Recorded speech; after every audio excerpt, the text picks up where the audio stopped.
That looks so much better. Mhm. I can actually see it. So, typically when you log in or you launch it, you're gonna come to the search screen. You can use this for your debit cards as well. So you can click on the debit link here and then you can search by the card, checking account, savings, first name, last name, and zip code. So if you're gonna do a name search, you have to use the zip code. And then credit is the same thing, account number, social, and then last name. I'm just gonna click on my search.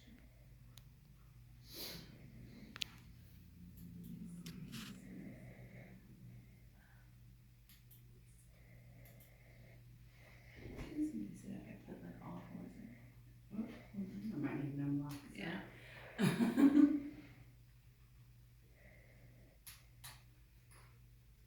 Should have like prepared for an account number, but let's just see. Okay, so anyway, I just put in any account number.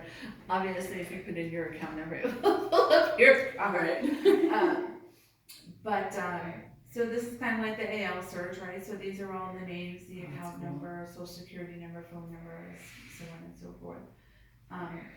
This field wouldn't apply because that just stands for whether or not there's for a separate entity clients. And then over there, it just tells you the status of the card. So I'm just gonna go ahead and pick one here.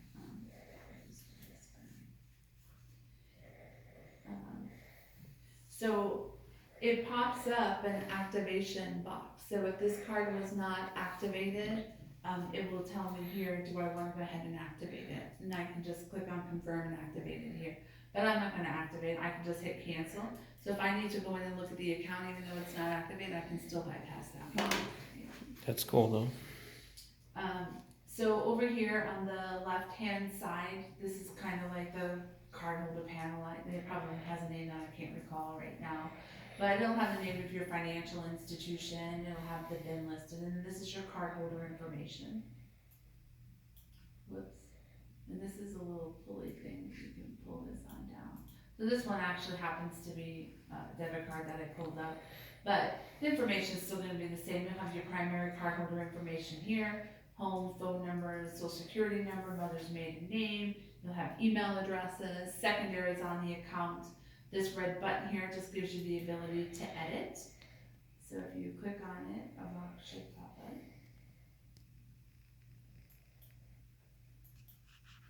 Well, a box would pop up that gave you the ability to edit that information. Oh, it's not working. And then down here is just some information, again, about the account. So a lot of this you're seeing here is probably on the balance and status screen, the BS screen, in the Hoosland, what you use today, right? So here's your internal and your external status. Activation status, so whether or not this card has been activated, right? So now it says inactive. I can activate it by clicking on this button if I want. This change status is just, basically has to do with the external status on the account when it was changed, the card type, open date, expiration. Now, of course, because this is a debit card, on the Omaha platform, it is showing some funding account information. But over here, you have your cross-reference numbers, just like you have on the balance and status screen at the bottom, cross-reference 1, 2, and 3. The nice thing about this, and also in EVOM, is that you can click on this, and it will, or it should, move you over to that new account. Right, so you don't do, right, exactly. I don't know why this isn't cooperating, but this, down here, if you were to click on unblock, when you click on this block, all it does is puts a temporary, so it puts an A status on the account. And then you can just click on confirm, and then it would change that status, to an A status. I don't know if I have to go back out, but it should change it automatically to an A block. And then if it had an A block and you wanted to unblock it, you can then unblock the card. Oh, here we go. So block, right? So it finally took place, puts the A on there. Right. And then now it's unblock, will be removed, confirm. Light was slow, so now it took it off. This section over here is always gonna show you recent transactions. So that's gonna be your CDA screen. You can use the plus sign to see more information about the authorization, CDE, right here, Uh-huh. merchant information. You may have a more detailed screen and you can click on that. And again, this is a debit card transaction, so it's given a little bit of additional information, but the premise is the same. Okay, whether it's, credit card numbers. And you just collapse it again by going like this. You can sort by columns, PIID, type, merchant. Then you have your memos down here. So this is gonna show you all the memos that are on the account, the date, the operator, the source, so a CIS memo, non-monetary memo, the type, priority, standard, permanent, and then the memo text. Here's where you go to add a memo, you just click on that. Here's where you identify the type, right? So we talked earlier yesterday about the exclamation, the whatever. You don't need to do that, just whatever type you want to put on. And then here you just type in your memo, right? So you could do.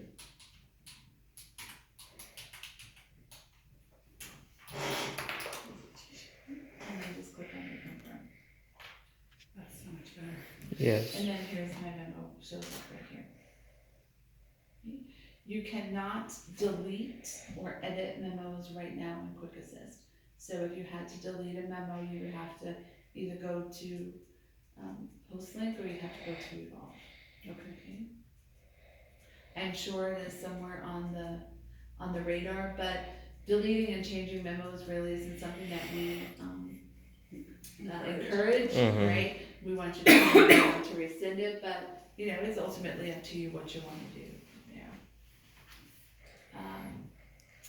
Can This you is, expire it? Can you like change it? Oh, I guess you said no, you can't change it. you can change it, yeah. Okay. So they'll stay on for 12 months, right? We learned yesterday they're on for 12 months and your priority and permanent will not purge. So when can you delete in HostLink priority and permanent memos? Yeah, I can do You it. do the CMD command, right? Okay. You can delete the line number, yeah. Yeah, so in here, you can't delete, but if you were to go into Evolve, you can't delete a permanent or priority memo. You have to make it standard first and then delete it. Okay. So it's an extra step there. Let me see if I can go back and find your credit card. Let me see.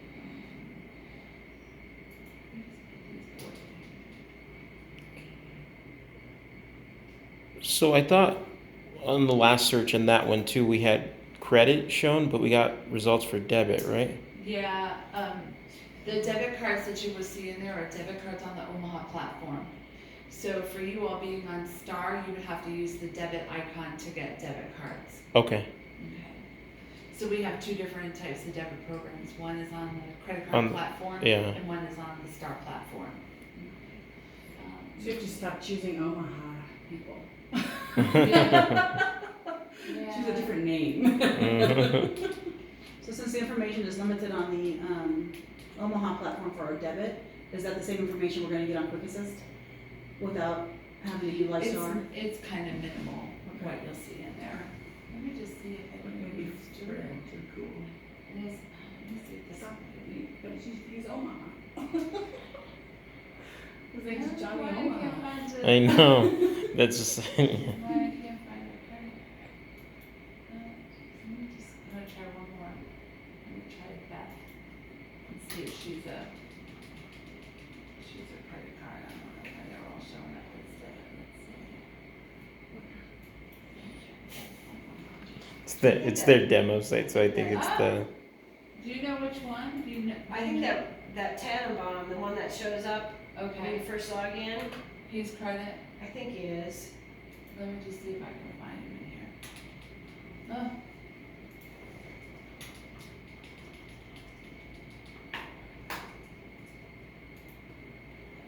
Allow you to go to the next one, there's only 9 entries. Alright, I'm gonna close out of this. Close out and close, come on. Close this one. Close here. Let me just log out. Log out. And then I'll log back in. And log back in again.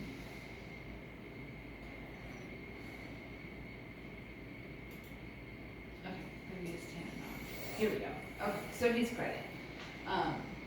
Let's just make sure there wasn't any additional information over here. Same information. Oh, so here you have, credit limit, right? Available credit, current balance, cash balance, statement balance, past due, days past due. That days past due would be 45 days minus 30, right? That's correct, that's right, so that's first data days, yep. Your APR for cash and purchases, minimum pay due, and then your cross-reference. If it's on a promo rate, would that, is it gonna show, is there a screen that shows what their, oh, there's a promotion. There's a promotions button. Okay, so block on block is the same thing, right? So again, the middle of this home tab shows you your recent transactions. You can again use the plus sign, right, to view more information about that transaction. You can see that they're pending, right? So up here it shows all pending, decline. If I only want to see decline, I just click on the decline button. It gets rid of everything else. So it helps to streamline what you're looking for at that particular time, right? Cardholder calls up, here there's a lot of stuff going on, I just want to see decline, let me see what's here. Posted, the same thing. You have the ability to dispute a transaction through here for credit. So if you wanted to dispute this transaction for your member, you would just click on that dispute button and it would walk you through the dispute form. And can all of this functionality be determined by role?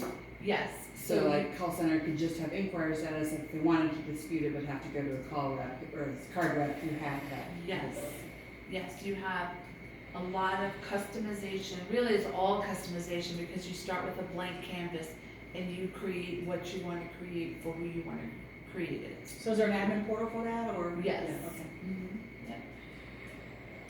Yep.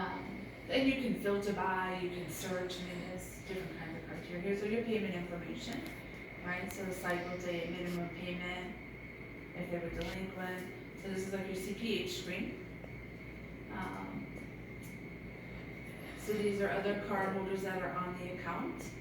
So if you have joint authorized user, we got plenty right here. I should really make a list of the credit ones and keep it with me, so I don't go through that. I don't realize they were all done here. Here's your memos again.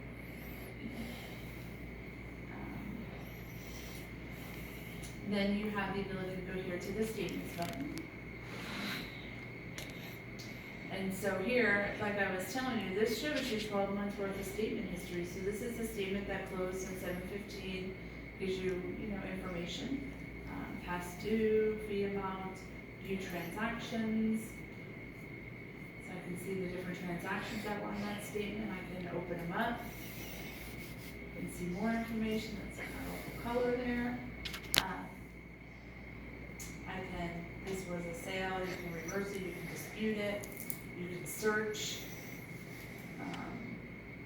This is the e-statement, so this lets you know, I think this is if the cardholder is enrolled in e-statements. It's the demo, so it's not really going anywhere, but you can also click on this one and expand, right? So just by expanding, it's just giving you some basic information about that statement, so kind of like the footer of a statement, right? Here's your credit limit, what the cash balance is, payments, purchases. It's kind of a summary. APR for cash purchases, there was a fee, finance charges, and then any kind of other adjustments. So it's kind of like that type of information. All right, so that's what you'll see on the statement again. After the statements, you have your recent transactions. So again, this is going to be since the last statement cycle, this is what's going to show up on the next statement. Here's dispute history. So if you wanted to see, what was disputed. So this ineligibility flag just lets you know whether or not this particular transaction was eligible for the reinstated grace. Are you familiar with that? So when a member disputes a transaction, they typically have 30 days before they're assessed interest on that transaction. So if they dispute before that 30 days and we place it into dispute, and we're disputing the transaction, once we're done, the system will determine whether or not that whether that transaction goes back into the account and now we're gonna start assessing interest on it, or not. Okay. So, that's just what that eligibility flag is, meaning is this, transaction eligible for that grace period that it may not have had originally? So it keeps history of the number of times this member has disputed an item? Okay. Yeah. That's really nice too. And then this is for e-statements, so you have the ability to enroll your member in e-statements, if they're not already enrolled. Should we not have that option? Or could we take that away? It's something that you give access to, so if Okay. you don't want people to have it, you just don't enable that, task. When you enable that task though, are we actually enrolling them or are we sending them a email for them to enroll? No, so if you go here, you're actually enrolling them. But you don't have to have this widget. All these things are called widgets. You get that in my mind? So you can determine who can have access to this widget. It may just be Renee's group that has access to that widget, where she can go in and enroll. Or nobody has access to that widget and they have to go and do that on their own. So everything is widget based and you decide what widgets you're going to allow to what roles. Okay. And then you have a payment little icon here, and then within that, there's another payment functionality. So here's just payment history. Here's how you can go in and just make a one-time payment. So you select the payment amount, payment source, and then you would just confirm. You can set them up for auto pay here. So if you offer auto pay, you can set them up here instead of going to what, the NMAF screen or something like that, right? Mhm. Here's your payoff, just like the CPO screen. Is that And then- payoff screen, are they those valid payoffs or not, are they? We don't, I No, don't like, anyone to utilize the evolve payoffs, because it's usually a different amount than what we're actually calculating. yeah, you should not use that as Yes. an exact payoff amount because you don't know if there's any fees that haven't been included, interest accrues daily on some things, and it's just not an accurate. So would this be the same? It's the drawn same from the information. same So we could choose not to keep that widget on Yeah, yeah, because it's not 100%. there. Yeah, I didn't think So I would never, I Quote would it to never a member. quote it, Mhm. Yeah, I've had some people do that, I'm like, my calculation's different, so I wouldn't go off of the evolve. Now, I don't know, there's a CPO screen in HostLink, and I don't know if it's the same as, it should be the same as what you see on these other systems, because HostLink is the mainframe, and everything else is just sitting on it, Right. pulling the information from what is in HostLink. Yeah, we do a manual calculation on our payoffs, Okay, yeah, based on the number of days that they want to pay off for. gotcha, okay. And then here's delinquency information, so cycle 1, cycle 2, cycle 3, days delinquent, again, this is first day to day, so subtract that 30. Right time payment, so we talked about that earlier. This is how you would go in and just select that right time payment. I don't know why it has a 2 in there, or to select the account number, that's why. Then the amount, payment type, really is just how it's being paid. I don't think it has any bearing on anything other than it's a field that they want the source. Again, probably gonna be like unknown or a teller or something. I don't think it has any bearing. And then the date, and then you'll just click on submit. These are just some adjustments that have been done. Then you have card maintenance.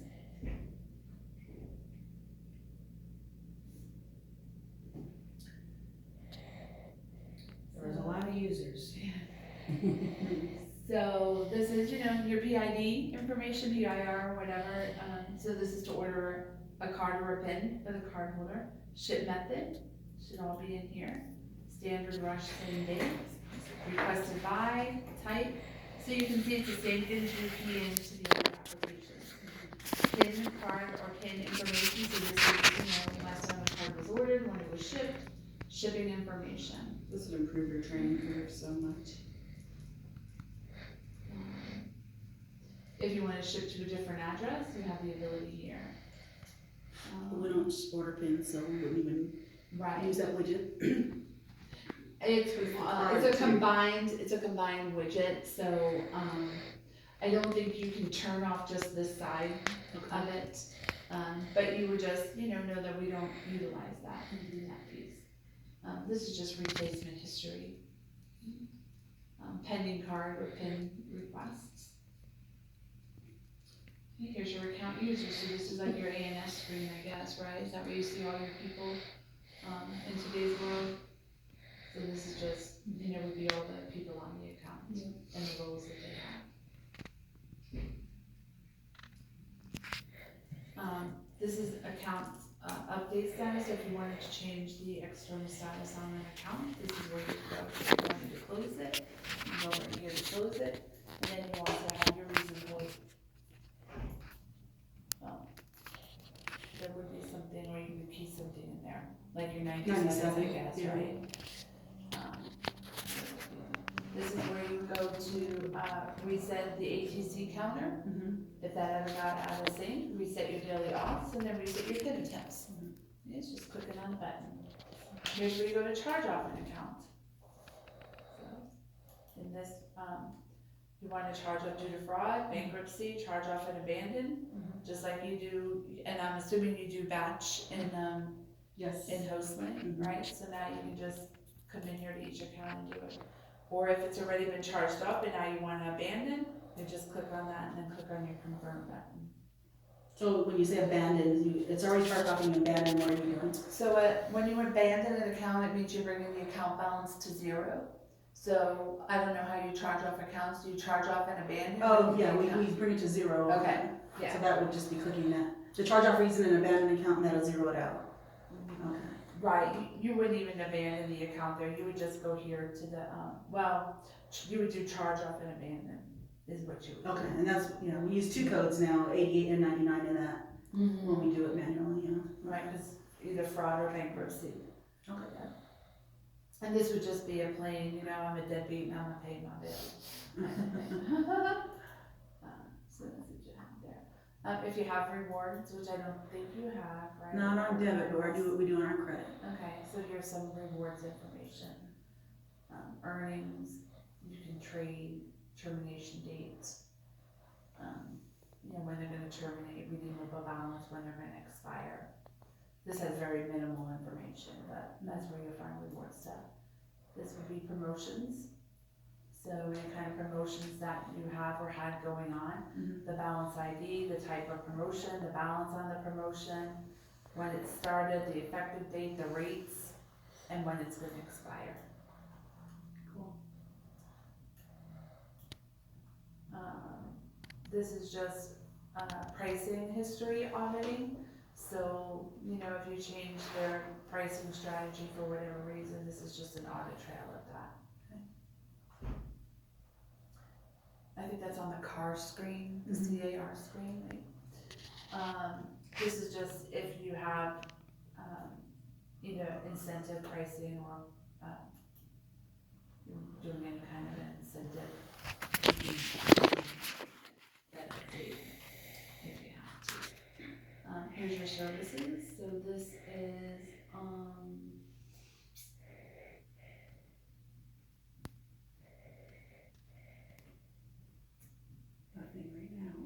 there we go. Okay, so this is lost stolen. This is where you can take a lost stolen report.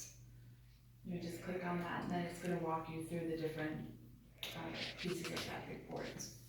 So these are your account maintenance, so the user flags, special flags. Do you use like special flag 7 or something like that? 6, yeah. Yep, so this is where you go to flag those and you should have access to a drop down. Do you use any miscellaneous fields? There they are. Any control fields? Do you do the military? So I think that uses like miscellaneous control field 8. I think is what's used. I've done one in a while. I'll have to look at the procedure, but Yeah, I don't recall it. See, some stuff I recall in my head, some stuff not. But I think it's used one of these fields. So you can also go in and customize this field. So let's say it's field 8 that's utilized. You can go in and change that to whatever it's called, military. I think I want to say MLR or something like that is what I want to say, but I'm not sure that that's right. So there's a lot of customization in here. And then here is just your credit life. And it should have all the options, you would create the drop downs in here. Employee accounts. So you have the ability in here to, let's say in the call center, you can minimize employee accounts. So if you flag accounts that belong to employees with an E, do you use the employee code? So you can block people from doing those. I don't know if you do that in HostLink. Do you do that in HostLink today? Yes, I put the, E for employees, C for corporate, D for But director. can Tamara see your account in HostLink today? Probably if she were to log in, So, and all the call center people can see her Yeah. account as well? yeah. So in here, you do have the ability to block some of your call center folks from seeing employee accounts. I think that's. And you can only get, you can limit it to leads or whatever, I don't know what you call like the We have tier. access levels on our core, so it depends on the access levels. Yeah, so in here you can do that, just by, there's a flag that you would click whether or not they can see employee accounts. Now, the thing is, they have to be flagged using that code, right? So some credit unions don't flag accounts and they wanna block employees from seeing other employee accounts. Well, you can't do that unless that code is enabled. So if you wanted to use that, you have the ability to do that as well. This is just that authorization flag, that Q and V that we talked about yesterday. These are some of the codes that are in there. Get new address, always the client authorization, but you'll notice the Q and the V isn't in here because it's not something that we really promote. So this is authorization maintenance. I'm not quite sure what this is. Do you know what this is? This may be something new that, Something they added. oh, so No, this is click on when increase you increase their available. their available credits, yeah. You can increase, this may be something new, I don't really know how that function works right now. Account transfers. This is like your AT, PI transfer, different types of transfers, travel strategies is next on here. So here's how you can do your strat 50s, right? Who the card holder. Now this is a separate entity client, so this original posting, you're seeing some weird things on this, but here's your strategy. 50, 51, 75, I don't know which ones Cool. you use, but here you have the ability to select it, put in your start and your end date. You can also add a memo right here, so cardholder travel and so on and so forth, and then you can remove Your them. training curve is so much better for a new person. You don't have to learn all this codes and CSS and regs. eBal con, so this is, if they wanna do a balance transfer, you can process it right here for them.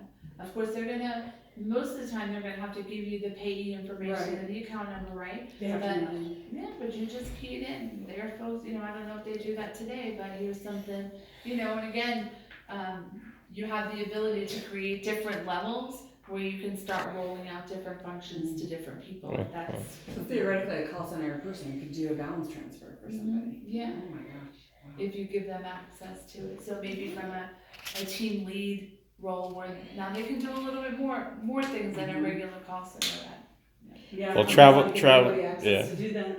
Travel notes would be a big one though, because they don't have it because they don't have access to the host link right now. Mm-hmm. So, but this would give them that ability. Then cards wouldn't weigh down with that. Yeah, absolutely. So this is your automatic, that automatic biller, right, where, they lose their card, get a new card, we relay the new card information to the merchant. The only problem with that is we don't know what merchants participate, so it's hard to, Well, yeah. that is true. That is true. Credit line management, credit line temporary. Here's some of your fee waivers. So this is like NMSA 2, I think, is where you can go in and waive, don't ever charge a late fee, don't charge a cash advance fee, right? So I think that's where this is coming from, just trying to help you equate where you see stuff today in your environment. I think I'm getting the screens right, but I might not be on some. But anyway, this is how you can turn that off. Don't ever assess this guy a late fee for whatever reason. It's to waive the fees. These are some manual adjustments, so transactions, so these are like, you wanna reverse a payment. These are just things that you can reverse in that aspect. This is fairly new, so you don't really know too much about it. And then this is, again, you can do pin changes, putting in the offset, you know, people that still use those Magtech machines and get the 4-digit offset, they can plug that in here. I don't know why that's there, because we don't really see that being used very much, but it is. So. Again, you don't have to display it, you just don't give them access to that widget. And then you've got your back office.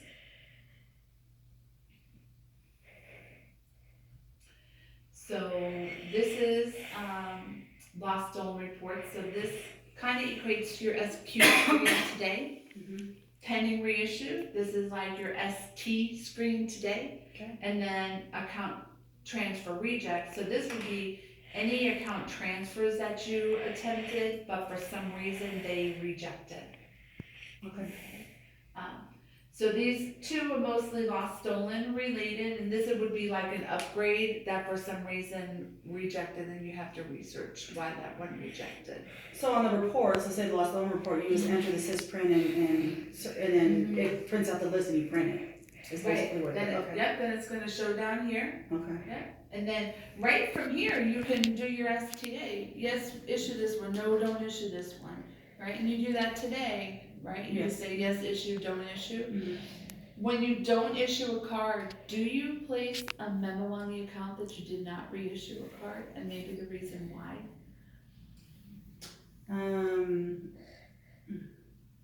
I believe they do, but it's usually because of a, not a valid address or something to that effect that we don't issue the card, depending on the code that it gives us, you know. And the reason I ask that for, because if you click no, not to reissue a card, it's gonna change the class account to 0. Right. So if your member was to call our call center and say, oh, I lost my card 2 weeks ago and I never got a new card, and we look it up and we find this card number, unless there's a memo on there, it's very possible that they're gonna report that card lost, or your member never should have gotten a card, Right. and it just becomes a vicious cycle. Right, yeah. One more tab. So that's what that one is. So that really is, I mean, that is Quick Assist in a nutshell. Yeah, it's pretty. Got here user just in friendly. time, Debbie. It's very I got it. user-oriented. Yeah, I got it for you.